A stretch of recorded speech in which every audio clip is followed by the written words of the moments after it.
네, 총장 직무정지와 정직 징계를 겪고도 자리를 지켰던 윤석열 총장, 임기를 불과 넉 달 남겨두고 스스로 물러났는데요. 여당의 중대범죄수사청 추진 움직임에 위기감이 크게 작용한 것으로 보입니다. 임성호 기자가 보도합니다.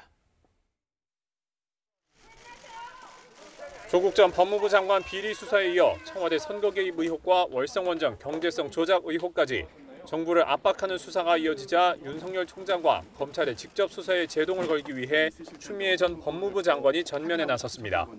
라임 사태와 채널A 강요 미수 의혹 등 주요 사건에 관한 총장 지휘권을 박탈하고 헌정사상 처음으로 검찰총장 직무를 정지시키고 사상 초유의 정직 2개월 징계까지 내렸습니다.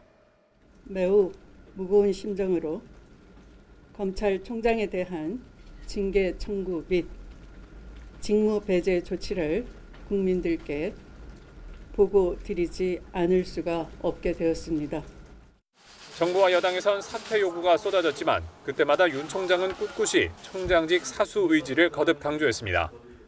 임기라고 하는 거는 취임하면서 국민들과 한 약속이니까 어떤 압력이 있더라도 제가 할 소임은 다 할 생각입니다. 하지만 여당이 중대범죄수사청 설립 추진안을 들고 나오자 상황이 완전히 뒤바뀌었습니다.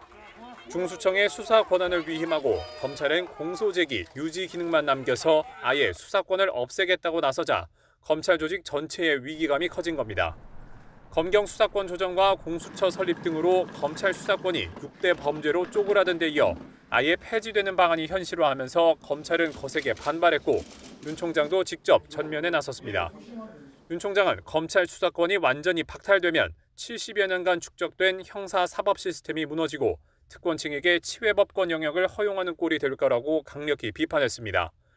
또 미국과 일본, 영국, 독일 등 주요 선진국들도 갈수록 고도화하는 중대범죄에 대응해 검찰의 직접 수사권과 기소권을 함께 보장하고 있다고 강조했습니다. 검찰 조직이 아니라 국민을 위해 검찰 수사권이 필요하다는 점을 강조하려고 직접 신조어를 만들어내기도 했습니다. 부패를 완전히 판치게 하는 이 부패 완판으로서 헌법 정신에 크게 위배되는 것이고 국가와 정부의 헌법상 책무를 저버리는 것이라고 저는 생각합니다. 사상 초유의 직무정지와 정직 징계에도 꿈쩍 않던 윤 총장이 사의를 밝힌 배경에는 청와대와 여당의 압박이 총장 개인을 넘어 검찰 조직 전체의 존폐 문제로 번졌다는 위기감이 작용한 것으로 보입니다. YTN 임성호입니다.